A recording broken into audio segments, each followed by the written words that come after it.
और इस बीच अगर बलूचिस्तान के इस आंदोलन को देखा जाए, किस तरीके से बीएलए का ये आंदोलन आपको नजर आ रहा है? क्या आपको लगता है कि अब बीएलए का आंदोलन उस स्तर पर पहुंच चुका है कि अब जो बलूचिस्तान की आजादी है वो ज्यादा दूर नहीं है? अभिषेक, जय हिंद।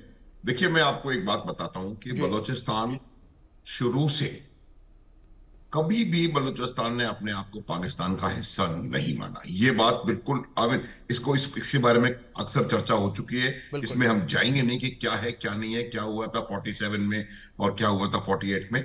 उसको वो सब हम जानते हैं। लेकिन परिस्थिति अब ये है कि जो पहले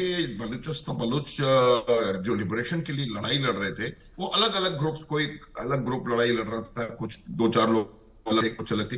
अब वो तमाम सिनर्जाइज तरीके से वो अपनी बात को आगे बढ़ा रहे हैं, जी। पहली बात।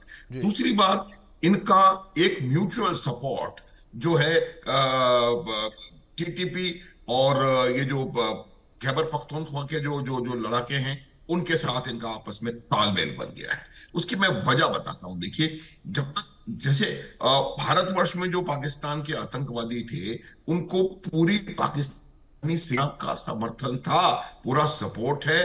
ट्रेनिंग में, इक्विपमेंट देने में अच्छे से अच्छे अल्ट्रा मॉडर्न वेपन सिस्टम्स उनके पास होते हैं।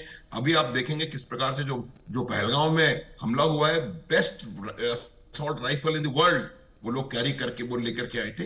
ये एक छोटा सा डिसएडवांटेज शायद हो, शायद बीएलए के पास, कि बीएलए के पास इस प्रकार के हथियारों की सप्लाई नहीं है। लेकिन जब आप एक कॉज के लिए लड़ते हैं, तो आपको कोई चीज रोक नहीं सकती। और मेरे को लगता है कि वही कॉज के लिए ये लोग लगातार लड़ाई करते चले जा रहे हैं। अब दो चीजें मैं आपको बताना चाहता हूं। पहली जी। बात ये होती है कि जब भी पाकिस्तान की सेना, देखिए, सेना, हर एक देश की सेना लिमिटेड जी। है। जब भी पाकिस्तान की सेना पर पूर्वी दिशा से, यानी कि भारत की ओर से दबाव होता है, तो उनको पर फोर्स अपने जो ट्रूप्स उनके बलूचिस्तान में और खैबर पख्तूनख्वा में जो डिप्लॉयड हैं वहां की सुरक्षा के लिए, उनको वहां से या तो पूरा या थोड़ा पार्शियली हटाना पड़ता है। तो क्या हुआ है, आपका जो प्रश्न है कि अभी क्यों हरकतें बढ़ती हुई नजर आ रही हैं। अब जब पाकिस्तान पाकर भारत का ऑपरेशन सिंदूर हुआ था, उस समय इन्होंने इनको वहां से, ये बहुत बुरी तरह से एक्सपोज हो जी। गए थे पाकिस्तान की सेना, जी। और इनको वहां से उठा करके ईस्ट की तरफ शिफ्ट करना पड़ा था। जी। उससे वहां पर दबाव कम हुआ, और उस कम दबाव के चलते आपने देखा होगा कि पिछले एक डेढ़ महीने में वहां पर हमलों की संख्या, हमलों की इंटेंसिटी, हमलों की सक्सेस, ये बहुत ज्यादा बढ़ती हुई नजर आ रही है। ये